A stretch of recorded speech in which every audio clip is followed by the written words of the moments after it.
Video শুরু হয়। Video শুরুতে আমরা দেখতে পারি যে এখানে লাস্ট এপিসোডে দেখা যেখানে মেন ক্যারেক্টার ব্রেক টু করার চেষ্টা করতেছিল, কিন্তু তখনই মেন ক্যারেক্টার একটি ইলুশন টাইপের কোনো একটি জায়গা চলে আসে যেখানে একটি বুল বা একটি মনস্টার মেন ক্যারেক্টারকে অ্যাটাকটি করে দেয়। তখন মেন ক্যারেক্টার তার পাওয়ারটি সাহায্যে তাকে বলো করে এবং তারপর অ্যাটাকটি করে দেয়। তখন মেন ক্যারেক্টার বলে যে যদিও এই ফাউন্ডেশন রিয়ামের এই ব্লাড পিল আর অরিজিনাল যে ফাউন্ডেশন পোষণে যে পিলটি সেটা পুরোই সেম আর মেডিসিন ইফেক্টও সেম, কিন্তু তবুও এটি নকল আর এই কারণে এর সাইড এফেক্টও আছে। আর এটি সাইড এফেক্ট হিসাবে তোমার হার্ট ডিমনকে ট্রিগার করে, আর এই হার্ট ডিমনটি তোমার ব্রেক টু করতে মানে ব্রেক টুকে বাধা দিতে সাহায্য করে, মানে ব্রেক টু করতে বাধা দেয় এক কথায়। আর সবচেয়ে বড় সমস্যা হলো এটিকে ডিস্ট্রয় করাও সম্ভব না, এটি আস্তে আস্তে আরও বেশি পাওয়ারফুল হতে থাকে। এই কথা ভাবতে ভাবতে মেন ক্যারেক্টার তারপর বারবার অ্যাটাক করতে থাকে, কিন্তু তখন হার্ট ডেমন মেন ক্যারেক্টারকে বলে জোজোয়ান, তুমি তোমার পাওয়ার নষ্ট করা বন্ধ করো, কারণ তুমি একজন সাধারণ কাল্টিভেটার যার কাছে ভালো কোনো ট্যালেন্টও নেই এবং তোমার কোনো ফ্যামিলি ব্যাকগ্রাউন্ডও নেই। তুমি এমনকি একটি সাধারণ শিয়াং যে সেক্ট, সেই সেক্টের বান্দায় পা ধোয়ারও তোমার যোগ্যতা নাই। তুমি একটা ফুললি ট্র্যাশ, তোমার ফাউন্ডেশন বিল্ডিং স্টেডে পৌঁছানোর কোনো যোগ্যতা নেই, এর জন্য হার মেনে নাও। এই কথা শুনে মেন ক্যারেক্টার মনে বলে যে সে কি আমার ডাউনের কথা বলছে, হ্যাঁ। তারপর মেন ক্যারেক্টার একটু রেগে যায় বলে দি সেন্স ইজ মার্সিলেস। তারা সাধারণ মহাজনকে এমন মনে করে যে তারা পশু পাখির সমান। এছাড়াও রাইটিয়াস কাল্টিভেটার, তারা তো মেনাপোলয়েস রিসোর্সেস, আর এছাড়াও তারা রিলফার্সিং ক্লাস ডিভিশন। এর জন্য বলাই যায় যে তাদেরকে ফলো করে, রাইটিয়াস কাল্টিভেটারকে ফলো করে জীবনে উন্নতি করা সম্ভবই না। আর অন্যদিকে ডিমনিক কাল্টিভেটার, তারা অন্য রুলস অন্য কিছু মেনে চলে, আর এটি পুরাই উল্টো।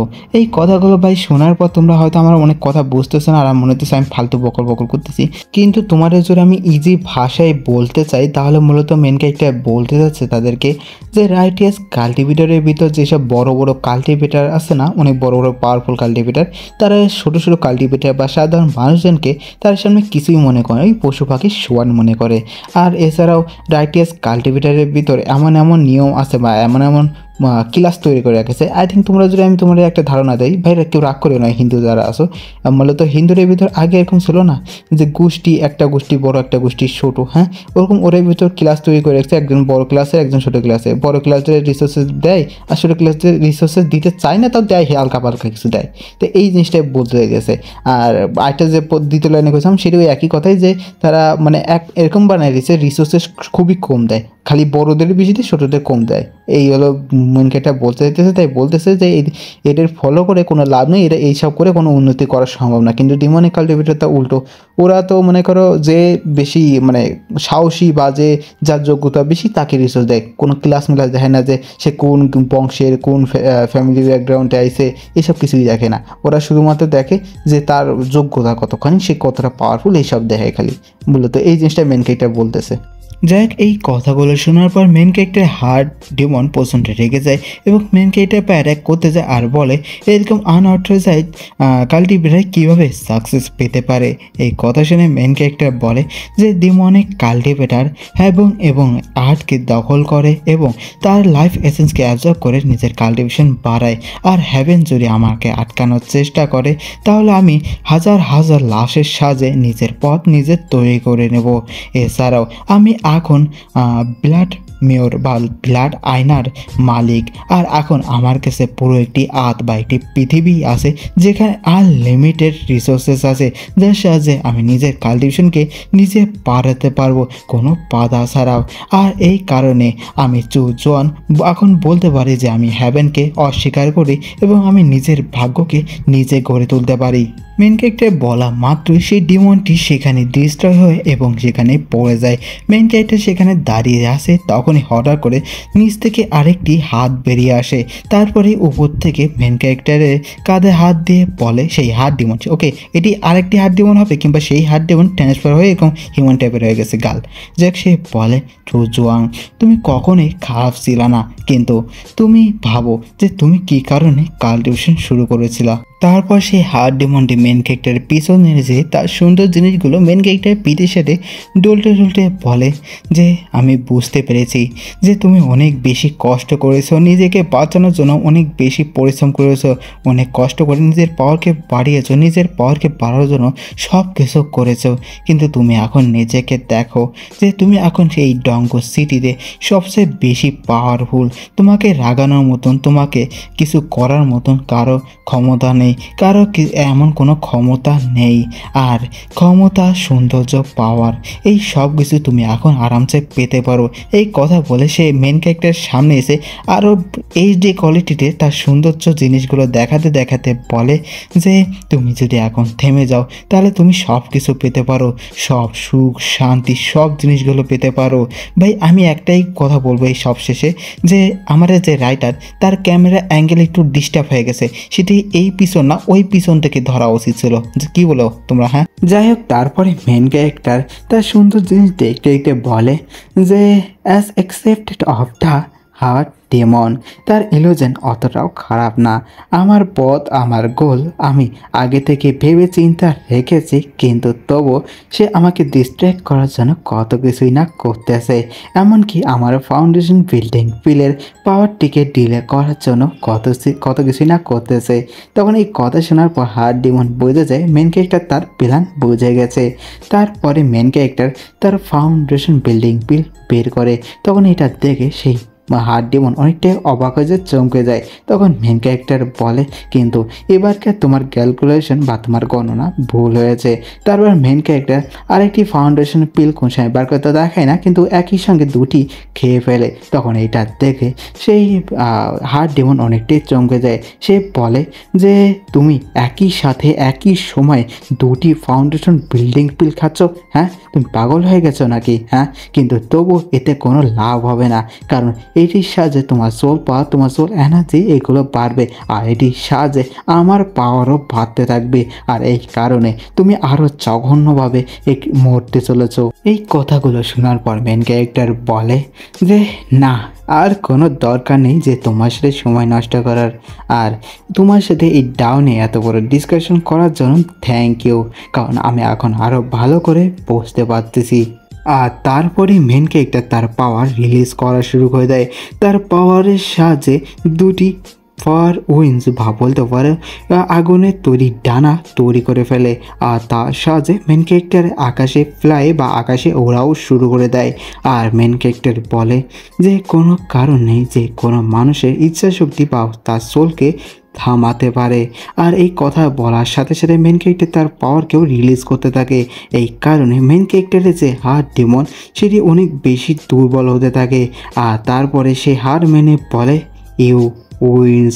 আর এই কথার সাথে সাথে মেন ক্যারেক্টারের মুখে একটি স্মাইল চলে আসে, কিন্তু তারপরও মেন ক্যারেক্টার তার পাওয়ারের সাথে সেই হার্ট ডেমনের পর বলতে পারে অনেক বেশি প্রেশার বা অ্যাটাক টাইপের কিছু একটা করে। এই কারণে সে হার্ট ডেমন মেন ক্যারেক্টারকে বলে জোয়ান, তোমার ব্রেক থ্রুতে আমি আর কোনো বাধা দেবো না, কিন্তু তুমি আর কে চাও? হ্যাঁ, এই কথা শোনার পর মেন ক্যারেক্টার এমনিতেই ডেমনিক কাল্টিভেটর, তার উপর ডেমনিকভাবে বা ভয়ঙ্করভাবে বলে যে আমি একটু কিউরিয়াস যে দি ব্লাড ফিন্ট ম্যাজিক কি, যে তোমার এই ডেমনিক হার্টকে রিফাইনিং করতে পারে। হ্যাঁ, এই কথা শোনার সাথে সাথে সে হার্ট ডেমন পছন্দ ঘাবড়ে যায়, বলে হোয়াট? হ্যাঁ, তারপরে মেন ক্যারেক্টার তার পাওয়ারটির সাহায্যে সেই হার্ট ডেমনটাকে ধরে ফেলে, তার পাওয়ারটির সাথে তাকে রিফাইনিং করাও শুরু করে দেয়। তখন এই কারণে সেই হার্ট ডেমনের প্রচণ্ড খারাপ অবস্থা হতে থাকে, এতটাই খারাপ অবস্থা থাকে তা বলার বাইরে।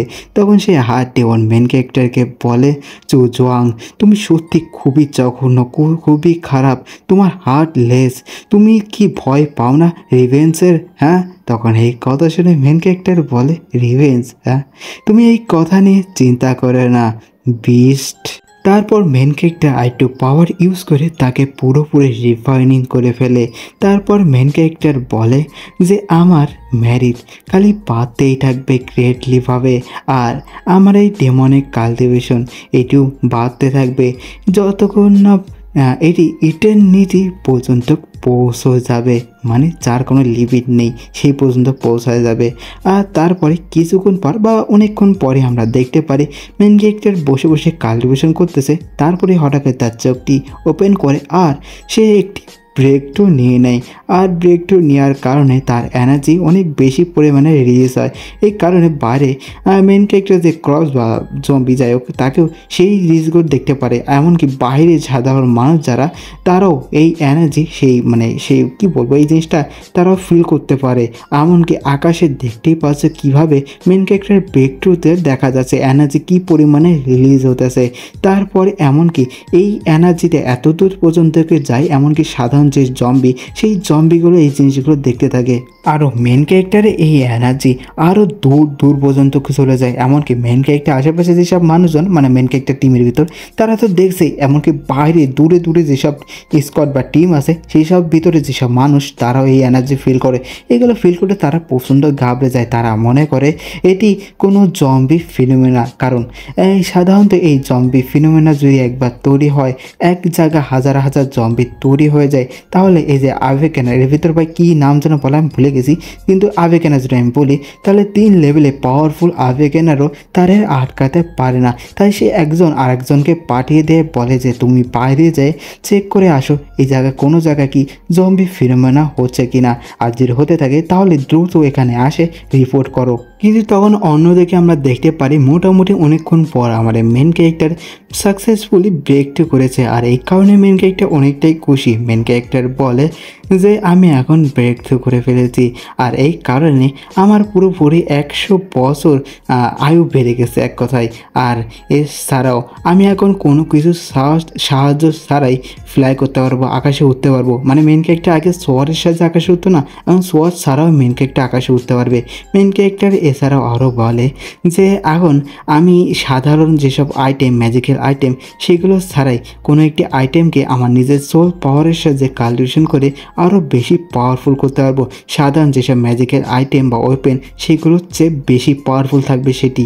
আর এই দি ব্লাড ফিন্ট ম্যাজিক রিফাইনিং টেকনিকের আন্দাজে আমার জন্য সোল ডিভোরিং রোপ সবচেয়ে বেশি ভালো হবে ওয়েপেন হিসাবে। এই কথা বলে মেন ক্যারেক্টার সেই বুকটিতে দেখতেছে যে সোল ডিভোরিং রোপটি তৈরি করার জন্য কী কী লাগবে। মেন ক্যারেক্টার সেখানে আইটেমগুলো দেখে এবং ভাই আমি আইটেমগুলো বলবো না, 6টি আইটেম লাগবে, কিন্তু তার ভিতরে একটা মেন আইটেম আছে। আর এই সোল ডিভোরিং যে রোপটি এই রোপটি যদি মেন ক্যারেক্টার তৈরি করে ফেলে আই থিঙ্ক খালি শুধুমাত্র সোল ডিভোরিং করতে পারবে না, মানে খেতেই পারবে না, আর্টিফিশিয়ালি পাওয়ারফুল হতে পারবে না, এছাড়াও মেন ক্যারেক্টার আই থিঙ্ক সোলকে কন্ট্রোলও করতে পারবে। আই থিঙ্ক আমি শিওর তো বলতে পারবো না, কিন্তু যতটুকু লেখা দেখলাম সেই আন্দাজে আমি যতটুকু বুঝছি। আর এছাড়াও মেন ক্যারেক্টার এগুলো দেখে বলে যে এখানে যে ইয়ান শাহ স্টিলটি আছে এই স্টিলটি সবচেয়ে বেশি ইম্পর্টেন্ট। আর এই স্টিলটি সম্পর্কে আরও অনেক বেশি ডিটেলে বলে, কিন্তু আমি এগুলো আর বলবো না, ইম্পর্টেন্ট পার্টগুলো আমি বলে দিই। যে এই ইয়ান শাহ যে স্টিলটি সেটি যদি মেন ক্যারেক্টার সেই কাল্টিভেশন যে ওয়ালটাকে সেখান থেকে যদি আনতে যায় তাহলে মেন ক্যারেক্টার অবস্থা টাইট হয়ে যায়, মেন ক্যারেক্টার অনেক মারাত্মক বিপদও পড়তে পারে। এটা এমন একটি জায়গাতে আছে, কিন্তু মেন ক্যারেক্টার যদি এই জম্বি ওয়ালে ব্লু স্টার থেকে যদি এটি তৈরি করতে চায় নিজস্বভাবে তাহলে এটি টোটাল 10,000 জম্বি লাগবে। কিন্তু এই 10,000 জম্বি আনা অনেক বেশি মুশকিল, কারণ এরা এক একটা জায়গায় ঘুরে বেড়ায়, মানে এক এক জায়গায় এক একটা থাকে, মূলত এক জায়গায় 10,000 থাকে না। কিন্তু এক মিনিট, ভালো কথা, যদি আমি কোনো হাই লেভেলের কোনো স্পেশাল স্টোন ইউজ করি তাহলে একই সঙ্গে এক জায়গায় আমি অনেকগুলো জম্বি আনতে পারবো। মেন ক্যারেক্টার সেই অনেক আগের আমার যতটুকু মনে আছে, আমার ঠিক মনে নেই কয় নম্বর এপিসোড, সেই এপিসোডে যে কিছু যে লোকজনের হাতে একটি হাই লেভেলের স্টোন ছিল সেটির কথা মনে করে সে মেন ক্যারেক্টার প্ল্যানটি করে।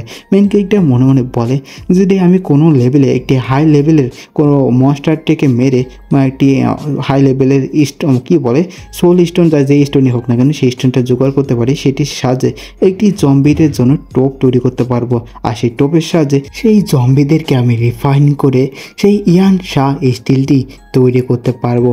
আর এখানেই আমার এই এপিসোডটিও শেষ হয়ে যায়। ভিডিওটি ভালো লাগলে অবশ্যই লাইক কমেন্ট শেয়ার করে দাও। ভাই আমার গলা একটু খারাপ হয়ে গেছে, তা ভিডিওটি ভালো লাগলে অবশ্যই লাইক কমেন্ট শেয়ার করে দাও। আর কিছু বলবো না, good bye, tata, see you, okay by.